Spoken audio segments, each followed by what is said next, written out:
नमस्कार दोस्तों, स्वागत है आप सभी का आपके अपने YouTube channel online study Dickie में। और आज हम बात करने वाले हैं पर्यावरण अध्ययन के 30 अति महत्वपूर्ण प्रश्नों के इस प्रैक्टिस सेट की, जो कि उपयोगी होगा आने वाले आपकी जो सीटेट एग्जाम जो कि 20 अगस्त 2023 को होना है। तो यहाँ पर क्वेश्चन जो है हमारे प्रैक्टिस सेट जो हैं उसी एग्ज़ाम को ध्यान में रखते हुए उसी प्रकार के प्रश्नों को इस वीडियो में हमने शामिल किया है। तो चलिए आइए और बढ़ते हैं और देखते हैं आज के इन 30 प्रश्नों को। तो दोस्तों, इसी प्रकार के प्रश्न और नोट्स के लिए आप प्ले स्टोर पर जाकर के आपकी अपनी ऐप ऑनलाइन स्टडी डीकी को भी डाउनलोड कर सकते हैं। यहाँ पर सीटेट के लिए महत्वपूर्ण नोट्स आपको देखने को मिल जाएंगे। साथ ही साथ विभिन्न प्रकार के जो प्रैक्टिस सेट हैं वो भी यहाँ पर मिल जाएंगे। कुछ प्रैक्टिस सेट यहाँ पर फ्री हैं, कुछ जो हैं 5 रुपये के पेड कोर्स के साथ में देखने को मिलेंगे। तो आप इंटरेस्टेड हैं तो इसे भी आप डाउनलोड कर सकते हैं। आइए और बढ़ते हैं प्रश्नों की ओर और प्रश्न को देखते हैं। फर्स्ट क्वेश्चन की बात करते हैं। सीएनजी का ईंधन किसके रूप में इस्तेमाल होता है? तो यहाँ पर सीएनजी जो एक ईंधन होता है जिसे हम कंप्रेस्ड नेचुरल गैस कहते हैं, और इस ईंधन का उपयोग किसके इस्तेमाल में किया जाता है? वाहनों में, उद्योगों में, खाना बनाने में, वाहन और उद्योगों में। तो यहाँ पर हमारा सही उत्तर जो होगा कि जो सीएनजी होता है इसका उपयोग हम करते हैं वाहनों में एवं उद्योगों में ईंधन के रूप में। तो यहाँ पर डी विकल्प जो होगा वो उत्तर होगा। अब देखिए, वाहन का तो हम जानते हैं, पर हमें कुछ चीज़ें थोड़ी सी उससे आगे की पता होना चाहिए। तो वाहन और उद्योगों में इसका उपयोग किया जाता है। चलिए अगले प्रश्न की ओर बढ़ते हैं। अगला प्रश्न होता है यहाँ पर ग्लोबल वार्मिंग यानी कि जो वैश्विक गर्माहट होती है उसमें तापमान। तो तापमान जो होता है हम सभी जानते हैं कि जब ग्लोबल वार्मिंग होता है तब तापमान बढ़ता है, परंतु प्रश्न उससे भी आगे यहाँ पर बात हमसे कर रहा है कि तापमान तो बढ़ता है पर कौन सी परत का तापमान बढ़ता है? क्षोभ मंडल, आयन मंडल, मध्य मंडल या फिर समताप मंडल? तो यहाँ पर इस प्रश्न के लिए हमारा जो उत्तर होगा वो बन जाएगा ऑप्शन नंबर फर्स्ट, क्षोभ मंडल का तापमान बढ़ेगा। अब देखिए, क्षोभ मंडल का तापमान क्यों बढ़ेगा? क्योंकि क्षोभ मंडल जो होता है हमारे पृथ्वी के सबसे नीचे वाला एक परत होता है हमारे वायुमंडल का, क्योंकि पृथ्वी से संबंधित नीचे की घटनाएं जो होंगी उसका प्रभाव उस परत पर सबसे पहले पड़ेगा। तो ऑप्शन ए यहाँ पर उत्तर होगा। जो व्यक्ति जंगल में कम से कम 25 वर्षों से रह रहे हैं उस जंगल भूमि पर और उसमें पैदा होने वाली वस्तुओं पर उनका अधिकार है। यह जनादेश किसके द्वारा दिया गया था? तो देखिए, ये जनादेश जो है किसके द्वारा दिया गया था? भूमि अधिग्रहण अधिनियम 1894, संविधान अनुसूचित जाति आदेश संशोधन विधेयक 2012, भारतीय जंगल अधिनियम 1927 या फिर जंगल अधिकार अधिनियम 2007। तो ये जो जनादेश है ये किसके द्वारा दिया गया है? तो ये यहाँ पर दिया गया है जंगल अधिकार अधिनियम 2007 के द्वारा। और इसी के द्वारा ये माना गया है कि जो भी जंगल में रहने वाले हैं पिछले 25 वर्षों से कम वहाँ पर जंगल में रह रहे हैं तो उन पर उनका और उनसे पैदा होने वाली वस्तुओं पर उनका अधिकार है। तो ऑप्शन डी यहाँ पर उत्तर हो जाता है। आगे देखिए, किस सन में 1992 में पर्यावरण सुरक्षा से संबंधित प्रथम पृथ्वी सम्मेलन जो था ये किस शहर में आयोजित किया गया था? कोपनहेगन है, यहाँ पर रियो डी जेनेरो है, वाशिंगटन है या फिर स्टॉकहोम है? तो यहाँ पर बात करें हम 1992 में पर्यावरण सुरक्षा से संबंधित जो प्रथम पृथ्वी सम्मेलन हुआ था ये हुआ था रियो डी जेनेरो में। ऑप्शन नंबर सेकेंड यहाँ पर उत्तर होगा। चलिए आगे चलते हैं अगले प्रश्न पर, और अगला प्रश्न आता है क्योटो प्रोटोकॉल से संबंधित। क्योटो प्रोटोकॉल जो है ये किससे संबंधित है? मतलब इसका संबंध यहाँ पर पूछा है कि इसका संबंध किससे है?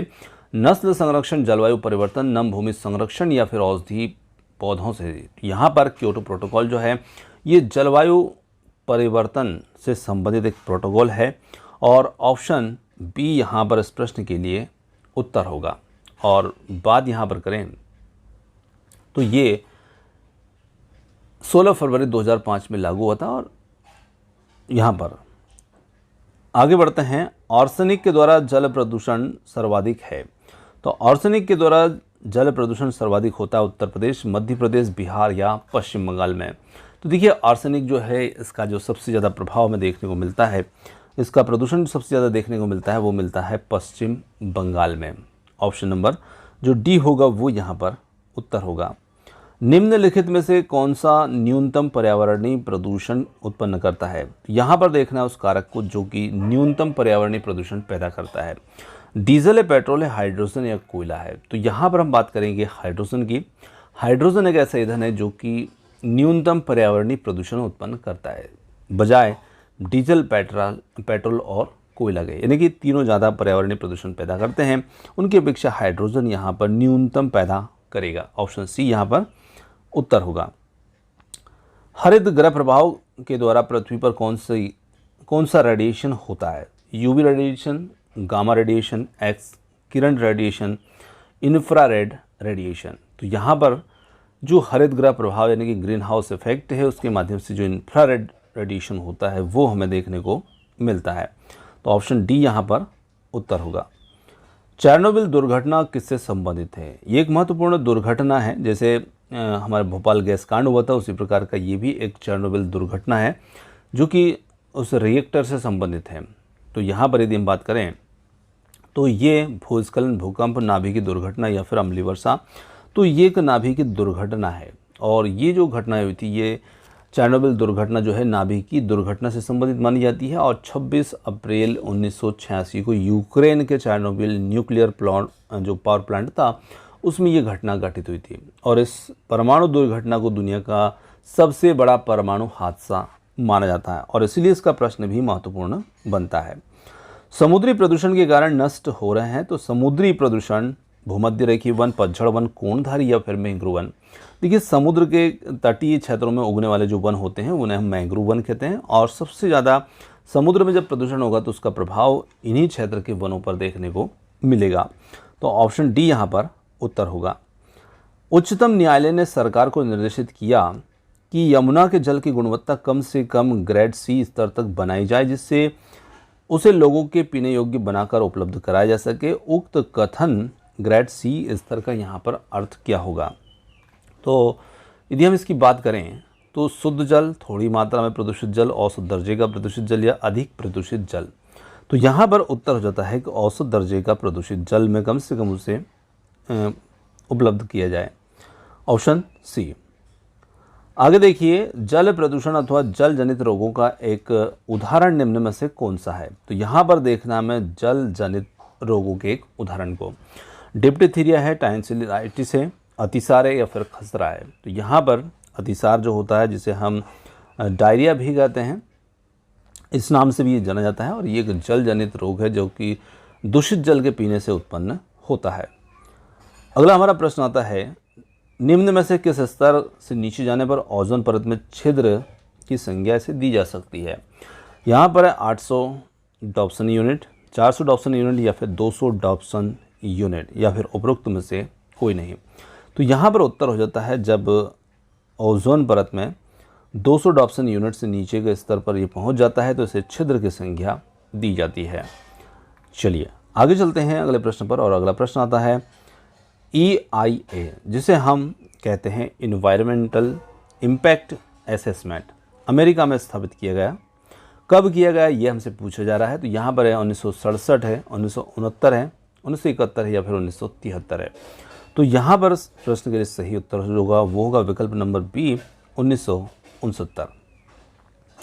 चलिए आगे चलते हैं। अगला प्रश्न आता है, निम्न में से कौन सा जल प्रदूषण के सूचक के रूप में काम आता है?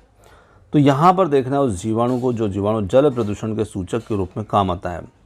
स्टेफाइलोकोकस है या स्ट्रेप्टोकोकस है या डिप्लोकोकस है या कॉलीफॉर्म जीवाणु है। तो यहाँ पर कॉलीफॉर्म जो जीवाणु होता है ये जल प्रदूषण के सूचक यानी इसके इंडिकेटर के रूप में भी उपयोग किया जाता है, कॉलीफॉर्म जीवाणु। आगे देखिए, विश्व में जल संकट का सबसे प्रमुख कारण क्या है? नगरीकरण है, औद्योगिकरण है, विश्व के तापमान वृद्धि या अम्लीय वर्षा है। तो यहाँ पर विश्व में जो जल संकट है, जल संकट का मुख्य कारण हमें रहेगा नगरीकरण, क्योंकि देखिए नगरीकरण जैसे जैसे होगा वन कटेंगे और वनों के कटने के कारण विश्व में जल संकट जो है वो भी गहराता जाएगा। तो ऑप्शन ए यहाँ पर उत्तर होगा। आगे चलते हैं। अगला प्रश्न आता है, मिनीमटर रोग प्रदूषण जनित रोग है, जो परिणाम है तो ये परिणाम किसका है? समुद्र में बिखरे तेल का, वायुमंडल में आर्सेनिक जमा होने का, औद्योगिक पारा अपशिष्ट को पानी में छोड़ने का या फिर मनुष्य के कार्बनिक अपशिष्ट को पानी में छोड़ने का। तो मिनीमैटर जो रोग होता है ये होता है औद्योगिक पारा यानी कि जो मरकरी होता है उसको जब उसके अपशिष्टों को पानी में जब छोड़ा जाता है और उस जल का उपयोग जो है अन्य जीव जंतु करते हैं, लोग करते हैं, तो उसका परिणाम ये देखने को मिलता है। आगे देखिए अगला प्रश्न आता है, पानी में पाए जाने वाले रेडियो सक्रिय पदार्थ का अंश कारण बनता है। कैंसर, आंखों से पानी गिरना, डीएनए विखंडन या फिर उपरोक्त सभी। तो पानी में जब कोई भी रेडियो सक्रिय पदार्थ का अंश पाया जाएगा, यानी कि पानी में उसकी मिलावट होगी, पानी में वो प्रदूषण के रूप में मौजूद रहेगा, तो उसके कारण ये सभी चीज़ें, ये सभी रोग, ये विकार हमें देखने को मिलेंगे।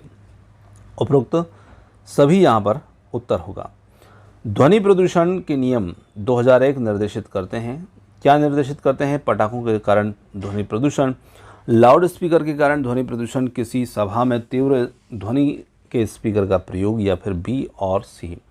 तो देखिए यहाँ पर ये एक नियंत्रण एवं रोकथाम नियम है, तो निश्चित रूप से ये उत्तर के रूप में कार्य करेगा डी के, जो कि होगा बी और सी, यानी कि पटाखों के कारण ध्वनि प्रदूषण की रोकथाम और लाउड स्पीकर के कारण ध्वनि प्रदूषण की रोकथाम के लिए ये निर्देशित करता है।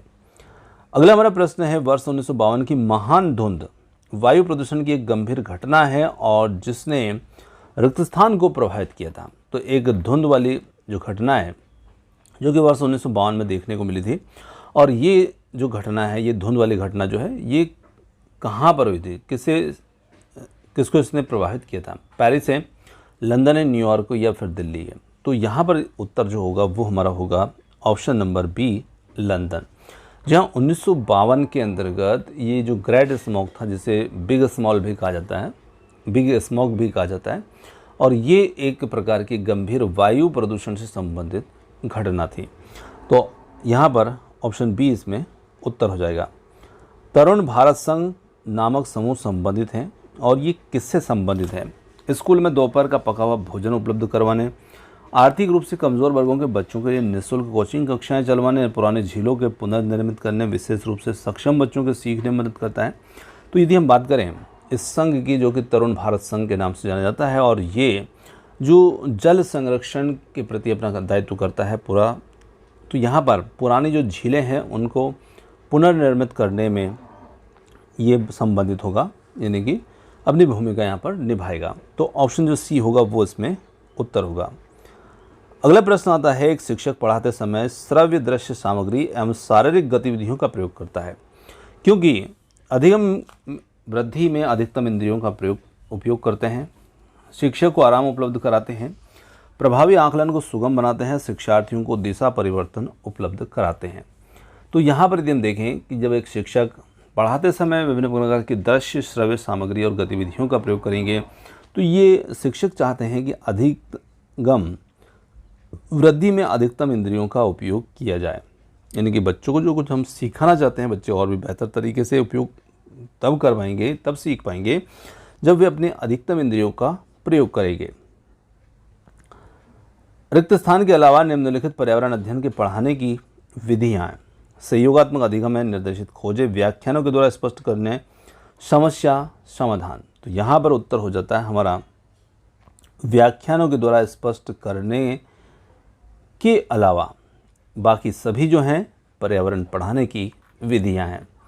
आगे चलते हैं अगले प्रश्न पर, और अगला प्रश्न आता है यहाँ पर झूम खेती से। झूम खेती होती है कहाँ पर? केरल, बिहार, मेघालय, तमिलनाडु में। तो यहाँ पर उत्तर बन जाता है झूम खेती जो होती है वो होती है ऑप्शन नंबर सी, मेघालय में। अगला हमारा प्रश्न आता है, इकोसिस्टम की सही परिभाषा क्या है? तो यहाँ पर सही परिभाषा इन विकल्पों के अनुरूप हमें देखना है। हम जो कुछ भी अपनी परिभाषा जानते हैं उसके अनुसार नहीं, पर यहाँ विकल्पों के अनुरूप सही विकल्प जो कौन सा है जो इकोसिस्टम की यहाँ पर सही परिभाषा को प्रदर्शित करता है। परस्पर क्रिया करने वाला जीव समुदाय है, किसी स्थान का अजीवी घटक है, पृथ्वी और वायुमंडल का क्षेत्र जहाँ जीव रहते हैं, या फिर जीव समुदाय और उसके वातावरण का संतुलित तंत्र है। तो इकोसिस्टम जो होता है निश्चित रूप से वो हमारे जीव समुदाय और हमारे वातावरण का एक प्रकार का संतुलित तंत्र होता है, जिसे हम इकोसिस्टम कहते हैं। ऑप्शन फोर्थ यहाँ पर उत्तर होगा डी वाला। डिस्लेक्सिया मुख्यतः रिक्त स्थान की समस्या के साथ संबंधित है। डिस्लेक्सिया से अक्सर प्रश्न आता है और सरल सा भी इसका उत्तर होता है। तो डिस्लेक्सिया यहाँ पर बोलने, सुनने, पढ़ने, सुनने या फिर बोलने। तो यहाँ पर कह सकते हैं कि डिस्लेक्सिया जो एक प्रकार का विकार है, जो कि एक पठन संबंधी विकार होता है। ऑप्शन बी यहाँ पर उत्तर होगा। आगे बढ़ते हैं अगले प्रश्न पर। पर्यावरण अध्ययन की पाठ्य पुस्तकों में अभ्यास एवं गतिविधियों को उपलब्ध करवाना चाहिए। यहाँ पर प्रकरणों में अंतर्निर्मित पुस्तक में अलग अलग स्थान पर, इकाई के अंत में, पाठ के अंत में। यहाँ पर हम कह सकते हैं कि प्रकरणों में अंतर्निर्मित यहाँ पर अभ्यास और गतिविधियाँ होना चाहिए, और जो कि हमें देखने को भी मिलती है। तो ऑप्शन ए यहाँ पर उत्तर हो जाएगा। प्राथमिक स्तर पर बच्चे का आकलन करने का सर्वश्रेष्ठ तरीका क्या होता है? तो यहाँ पर है गृह कार्य, पोर्टफोलियो, योगात्मक कार्य या फिर आवधिक परीक्षाएं। तो यहाँ पर बच्चों के लिए प्राथमिक स्तर की हम बात करते हैं, और उनका आकलन करने का सबसे अच्छा तरीका होता है उनका पोर्टफोलियो। तो ऑप्शन बी यहाँ पर उत्तर होगा। अगला प्रश्न आता है, निम्नलिखित सीखने के कौन से सिद्धांत का पर्यावरण अध्ययन में अनुसरण होता है? वैश्विक से स्थानिक, अमूर्त से मूर्त, अज्ञात से ज्ञात या ज्ञात से अज्ञात। तो यहाँ पर हम ज्ञात से अज्ञात की ओर बढ़ते हैं, और ऑप्शन डी यहाँ पर उत्तर होगा। चलिए आगे बढ़ते हैं अगले प्रश्न की ओर। भारत में निम्नलिखित में से कौन सी एजेंसी मुख्य रूप से प्रदूषण के मापन से संबंधित है?